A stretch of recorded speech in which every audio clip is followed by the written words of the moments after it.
Fala pessoal, tudo bem com vocês? Bora falar do primeiro majestoso do ano? Afinal de contas, quem chega melhor? Corinthians ou São Paulo? São Paulo ou Corinthians? Eu fiz as comparações dos times. E o que será que aconteceu? Quem leva a melhor, pelo menos na prévia? Eu só vou dizer uma coisa: tem favorito sim, senhor. Chega mais, eu sou o Chico Garcia, inscreva-se no canal e vamos juntos. Sim, temos que falar do momento, temos que falar de agora, do que está acontecendo nesse instante. E o que temos é um São Paulo ainda numa fase preparatória, num estágio inferior ao do Corinthians, na minha opinião. Porque o São Paulo levou a turma lá para a Florida Cup, para a FC Series, fez 2 jogos em que o Zubeldia rodou bastante o elenco, depois estreou no Campeonato Paulista com alguns jogadores que estavam nos Estados Unidos, outros jovens da base, alguns até que estavam entre a copinha, aí, como o Rian Francisco, por exemplo, e aí depois estreou contra o Guarani, aí sim, aí o São Paulo colocou titulares, a força máxima, deu mais minutagem até do que eu imaginava para o elenco titular, e aí só quando o São Paulo cansou no segundo tempo, que ele começou a fazer algumas trocas e até mudou a estratégia do jogo, colocando 2 pontas, né, o Eric, o Ferreirinha, o André Silva como atacante, e aí dando uma preservada realmente nos titulares. Agora, é um São Paulo que jogou um jogo com esses titulares. O Corinthians ainda não jogou com os seus titulares desde o início um jogo todo, mas ao mesmo tempo tem 100% de aproveitamento no Paulista, venceu as 3 partidas e rodando muito bem o elenco, utilizando todos os jogadores praticamente. Então quem começava num jogo, entrava no decorrer da partida no outro, quem não começava, né, acabava entrando, quem entrava num jogo começava o outro, então você teve uma minutagem também, um rodízio, um revezamento, um planejamento muito interessante. A grande questão nesse momento os 2 times eles têm manutenções de trabalhos, né? Você tem o Zubeldia, que manteve a sua estrutura, digamos assim, e o time mudou pouca coisa, talvez a lateral esquerda, né, que sai o Wellington, o Rafinha sai na lateral direita também, mas aí você tem o Igor Vinícius, que está há muitos anos, o próprio o Ferrarese jogou improvisado, o Moreira na lateral esquerda, e agora chegou o Enzo Dias, que eu acho que e jogou bem contra o Guarani. Então ali você já tem uma afirmação. O Pablo Maia e o Alisson, né, uma bela dupla de volantes, eles estreiam, né, contra o Guarani, jogando juntos, aquela coisa toda. Eles deram muito certo. E aí você coloca aquele quarteto pela primeira vez. Oscar Lucas, Caleri e Luciano lá na frente. Demais, o Arboleda e o Alan Franco, a dupla de zaga, você não mudou. Você não mudou, mudou alguma ou outra alternativa no banco e tudo mais. E o Oscar, né? Claro, o Oscar é o grande acréscimo técnico para esse time e um jogador que o São Paulo não tinha. O São Paulo usava o Luciano por ali, o Lucas flutuava, sobrecarregado muitas vezes na armação do time. Aí ele espetava um ponta, né, com o Ferreirinha, muitas vezes o Luciano e o Caleri, o Luciano por dentro. 4-2-4 que foi contestado em alguns momentos, funcionou em alguns jogos, outros nem tanto. O Oscar ele dá um brilho diferente para um São Paulo que precisava de um jogador dessa característica. E o jogo contra o Guarani, ele empolga sim, pelo menos a mim, pelos movimentos do meio-campo. Um adversário fragilizado, o Guarani caiu para a Série C, até deu um trabalhinho no segundo tempo, mais pela questão física do São Paulo, mas eu gostei da dinâmica. Vai funcionar contra um Corinthians que é muito superior em relação ao Guarani? Não sei. Mas o fato é um time que com a bola tem qualidade para criar muitas situações ofensivas. Sem a bola, vai exigir um comprometimento e um desdobramento da dupla de volantes, Pablo Maia e Alisson. Então, é muito especulativo, né, a gente entender o que pode acontecer. O que a gente tem para analisar é o que já conhece desse time, o que a gente conhece é muito pouco depois do ingresso do Oscar, né? A gente tem só alguns jogos para poder analisar. Por outro lado, o Corinthians, ele mantém também o trabalho do Ramon, mantém o time titular, mas com algumas ausências importantes. O Breno Bidon, lá com a seleção sub-20, e o Rodrigo Garro, preservado aí por conta daquele problema pessoal e também por conta de um desconforto no joelho que está tratando, vai voltar ali na frente. Mas aí tem o Coronado. Aí, no lugar do Bidon, jogou o Rian, o Alex Santana, jogadores que deram muita conta do recado. E mesmo que o goleiro titular, por exemplo, não jogou ainda, o Hugo Souza. E o Matheus Donelli deu conta, o time ganhou as 3, mas o Hugo faz uma diferença abissal. Na defesa, o Gustavo Henrique lesionou, o Félix Torres machucou, voltou no último jogo e tal, e o Kaká talvez seja o parceiro do André Ramalho. Acho que é um déficit nesse sentido, mas também é uma dupla que jogou muitas vezes ano passado, dá para dizer que é uma dupla quase titular também. Os laterais se afirmaram, Mateuzinho e Matheus Bidu. E aí você tem o Carrilho, que é fantástico, Coronado, que está jogando muita bola, como a gente sabe que ele joga, né? E com sequência ele é decisivo numa bola parada, num chute a média distância, numa assistência que pode gerar um gol. E aí você tem Memphis e Yuri Alberto num entrosamento, um casamento fantástico do ano passado que se manteve. Que se manteve. O Thales Magno que está pedindo passagem. Então, assim, nesse momento eu vejo o Corinthians num estágio à frente, em termos de continuidade do que foi feito ano passado, mesmo ele rodando o elenco nesses 3 primeiros jogos, com afirmações individuais, com um jeito coletivo muito mais consolidado, porque o ingresso do Oscar ele muda completamente a dinâmica do meio-campo e funcionou contra o Guarani, mas a gente precisaria de mais tempo para ver. O Corinthians não. O Corinthians saíram alguns jogadores importantes, outros entraram ali, como eu falei, né, Alex Santana, Rian, Coronado, e o padrão se manteve. Inclusive, mesmo quando ele não tinha um meia armador e ele usou o Thales Magno, usou o Memphis por dentro, o padrão se manteve. É um time que já se conhece. Esse é o mérito do Corinthians. O São Paulo, como eu disse, ainda tem peças que se mantiveram também, mas a dinâmica mudou um pouquinho. E o próprio Pablo Maia retornou agora, né? E aí volta, né, para o time. Então tem algumas mudanças aí que o Zubeldia está adaptando com aquilo que ele tem de melhor e tem que fazer isso mesmo. Mas o Corinthians já tem essa estrutura montada, já tem essa manutenção de trabalho. E por isso eu acho que o Corinthians está um estágio à frente. A questão física ela vai ditar esse ritmo também. Será que o Corinthians vai sentir mais? Ou o São Paulo, por conta dessa maratona aí que sofreu e jogou quinta contra o Guarani com titulares para jogar no domingo em casa? Ou o Corinthians, né, que, enfim, ainda está também no começo de temporada. Eu acho que a questão física vai nos responder algumas dúvidas, porque o Memphis, por exemplo, ele não está 100%, ele não está jogando 90 minutos, mas ele faz muita diferença com a bola no pé. O mesmo vale para o Oscar, para o Lucas. Então, assim, eu não estou no muro não, gente. Eu estou analisando as duas perspectivas e concluindo aqui que se tem um favorito para esse jogo, na minha opinião, é o Corinthians, pela maneira como ele termina 2024 e começa 2025. Claro que nenhum time resultou no enfrentamento que o Corinthians terá nesse majestoso. Não o Bragantino, o Velo Clube e o Guarani, o Água Santa, eles não têm o nível de competitividade que tem o São Paulo, que oferecerá o São Paulo.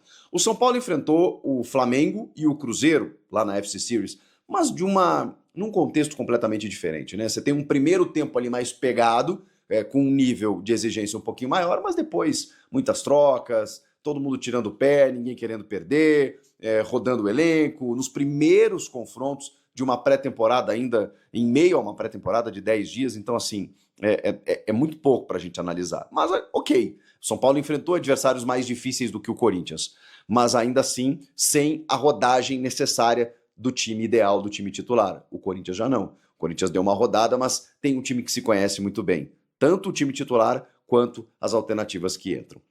Vamos lá, para fechar esse vídeo, vamos fazer as comparações aqui, jogador por jogador.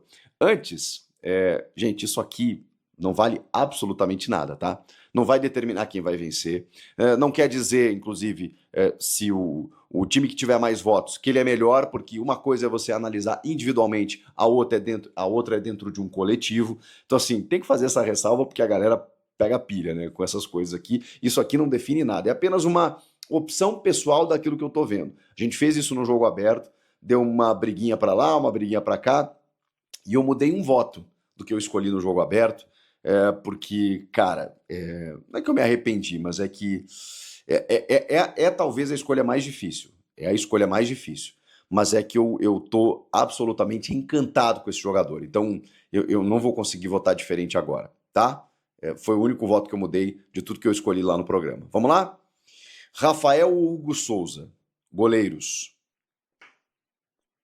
O Hugo não jogou ainda em 2025, mas o Rafael, ele já foi melhor, já esteve num momento melhor.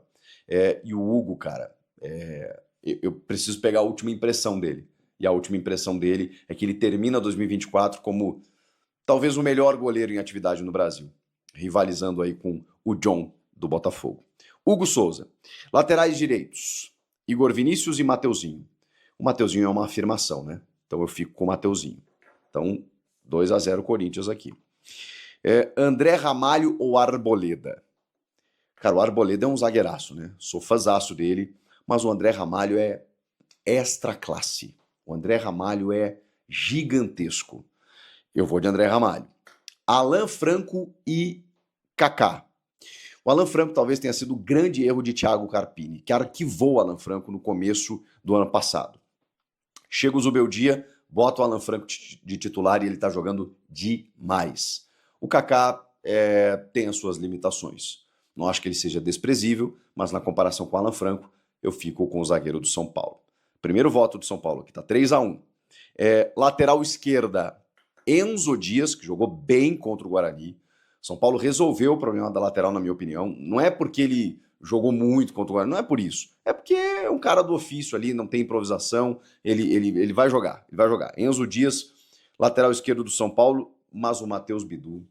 Cara, o Matheus Bidu tem uma das histórias mais bonitas de 2024. Ele deu uma volta por cima de uma forma espetacular. O cara tava, assim, sendo jogado às traças, estava sendo negociado com 15 clubes, ele fica, vira titular e termina bem.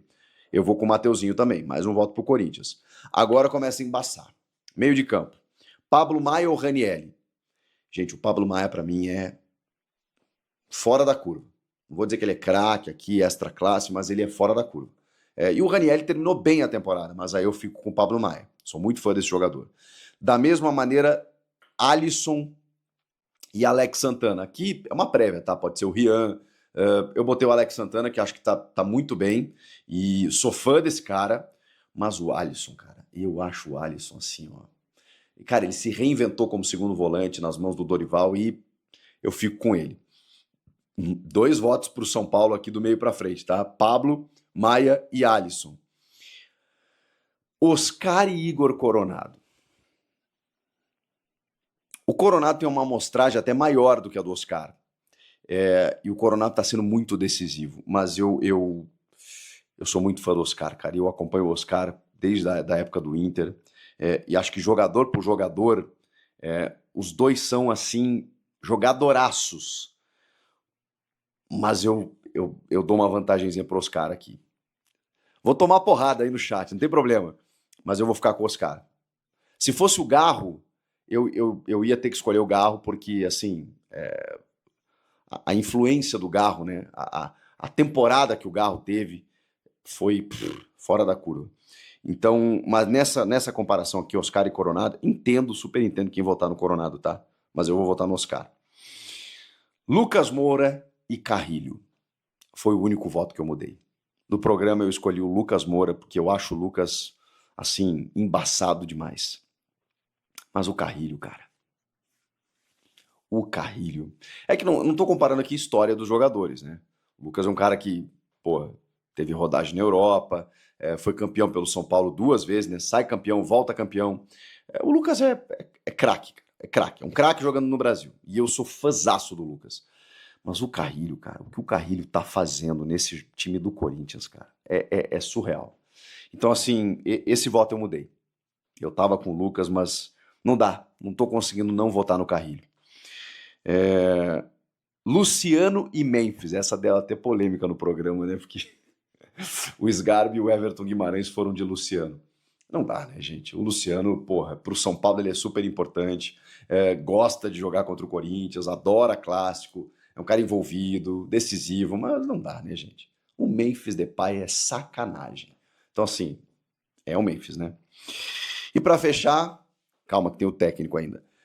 Jonathan Calleri e Yuri Alberto. Aí, realmente, hoje não tem comparação. Eu gosto do Calleri, tá? Gosto do Calleri, acho que contra o Guarani ele foi brigador, inclusive, disputou bastante lá com a marcação. É um cara que já ajudou muito o São Paulo, é um ídolo do São Paulo, dá pra colocar assim. Mas o Yuri tá numa fase... não fez gol ainda esse ano, né? Mas tô pegando aqui, né? O campeonato tá começando. Ainda tá muito recente o que aconteceu no ano passado. E no ano passado o Calleri foi muito mal. E o Yuri foi espetacular. O artilheiro do Brasil na temporada. Loucura. Yuri Alberto. Pra fechar, Zubeldia ou Ramon? Eu gosto do Zubeldia, tá? Gosto. Acho que o Ramon me decepcionou muito naquelas eliminações nas Copas, vocês lembram, eu bati muito nele aqui, bati muito, porque ele errou demais, mas ele se recuperou, né? Ele estava fora do Corinthians, estava fora. Não fosse o derby, o Augusto teria demitido, isso é informação, mas ele ganha o derby. Ele ganha o derby e ajeita o time. E aí ele emenda uma sequência que é, mais do que a sequência de resultados, ele ajeita o time. Hoje ele tem o time na mão. Então, hoje, meu voto é pro Ramon Dias. Com isso, gente, 8-4 pro Corinthians, tá?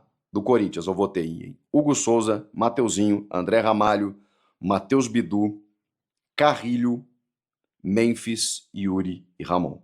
Os únicos 4 votos do São Paulo foram pro Pablo Maia e pro Alisson, na abertura do meio-campo. Pro Oscar, e teve o zagueiro Alan Franco, na comparação com o Kaká. Vocês concordam? Gabaritei, né? Eu sei que vai dar divergência em alguns nomes aí, eu imagino que sim. Que seja um clássico maravilhoso, como promessa, depois do jogo tem live aqui no canal, e eu vou aguardar vocês. O Corinthians, para mim, é favorito, tá um estágio à frente e ganha o jogo por 2-1. Tudo isso é projeção e palpite. A hora que a bola rolar, a gente vai descobrir. Comenta aqui, inscreva-se no canal, eu volto na próxima. Tchau! Salve fiel, salve nação corintiana, domingão, dia de majestoso, o primeiro clássico aí da temporada do Timão, né? O Corinthians vai com força aí total para cima do São Paulo hoje. O Ramon Dias deve colocar aí o que o Corinthians tem de melhor no seu elenco. Deve ter a volta também do goleiro Hugo Souza, né? Que não jogou as primeiras rodadas do Campeonato Paulista.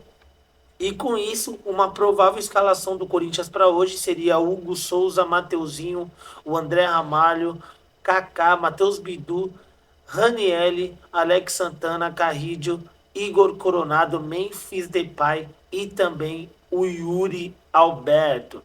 Destaques aí para o Igor Coronado, né, que nesse começo de Paulista vem substituindo bem aí o Rodrigo Garro, que está com problema no joelho e também trabalha aí a mente depois do terrível acidente que aconteceu com ele. E o Corinthians também não tem um Breno Bidon, o que está na seleção, né? Sub-20 seria um desfalque aí do Corinthians para esse jogo. O Alex Santana também é outro jogador que vem ganhando aí espaço com o Ramon Dias, né? Jogador que fez o último jogo bastante ok. Carrillo é um jogador aí que chegou no Corinthians que joga de terno, joga muita bola, dominou o meio-campo do Corinthians e é um homem de confiança do Ramon Dias, né? O peruano André Carrillo, que o Ramon Dias, inclusive, já treinou com ele, né, no Al Hilal. É a segunda vez que eles são parceiros aí de clube, e o Ramon Dias, segundo os bastidores, tem extrema confiança na capacidade aí do Carrillo. E no ataque, né, família? Memphis Depay e Yuri Alberto. Eu, se fosse apostar alguma coisa hoje, apostaria no golzinho do Memphis Depay, que eu acho que esse jogo aí tá com cheiro do Memphis Depay fazer gol, ou do Yuri Alberto também. Deixa aí o seu comentário, deixa o seu palpite e o placar para esse jogo. Você acha que o Corinthians consegue ganhar das Tricas lá no Morumbis? Nome estranho, né? Morumbis. É Morumbis porque bis a gente sabe, a gente nunca come só um, né? Então, por isso é esse nome aí do estádio do São Paulo, né? O Corinthians vai com força máxima hoje para cima do São Paulo, defende aí uma invencibilidade de 3 partidas consecutivas com vitória, 100% de aproveitamento e o primeiro na classificação geral do Campeonato Paulista. E Corinthians invicto, 100%, 3 vitórias e pode conquistar a 4ª hoje no Morumbis, no Clássico Paulista, Corinthians e São Paulo. Lembrando, deixa o seu placar, deixa o seu palpite aqui embaixo nos comentários. Você acha aí que o Corinthians vai conseguir sair com a vitória hoje do Morumbis? Deixa aí o seu palpite e o placar, tá bom, fiel? Hoje é domingão. Deus abençoe cada um de vocês. Deus abençoe a família de vocês. Deus abençoe os amigos de vocês. Por favor, façam bem ao invés do mal, tá bom? Deus abençoe cada um, tamo junto, forte abraço e vai Corinthians!